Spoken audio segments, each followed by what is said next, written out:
Many Roma and travellers endure shocking hardship and inequalities in the Europe of today. To find out more, the EU's Fundamental Rights Agency surveyed Roma and travellers in 6 European countries, including Ireland. We asked 518 travellers in Ireland about their life and experiences of discrimination. The results are worrying, particularly in Ireland, where overall discrimination is one of the highest across all surveyed countries. Most travellers between age 16 and 24 don't have jobs and have very little chance of getting one. We need policies and actions to increase travel employment, which will reduce discrimination and racism against travellers. In fact, 38% felt discriminated against when looking for work, and only 17% of women and 13% of men have paid jobs. This is much lower than the national rate. Then when it comes to housing, 92% of travellers say that there are not enough places for them to live, especially appropriate halting sites. Not only that, over 2/3 of travellers felt discriminated when trying to rent or buy a place to live.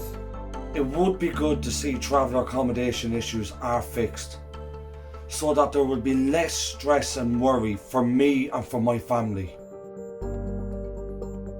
When it comes to poverty, about 31% of travellers live in a household that cannot afford basic items such as food and heating.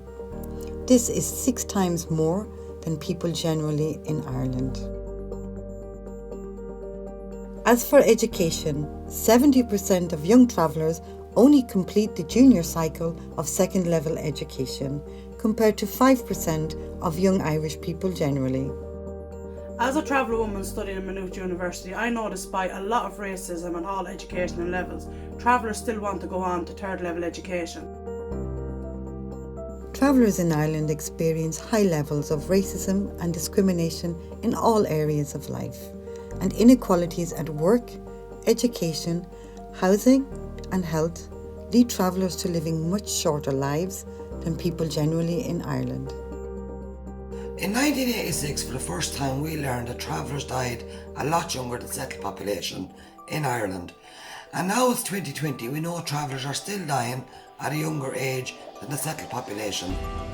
This calls for Ireland and the EU to continue working with traveller organisations to find lasting solutions to end long-standing poverty, low employment and ill health, while still allowing travellers to enjoy the right to their culture, including nomadism.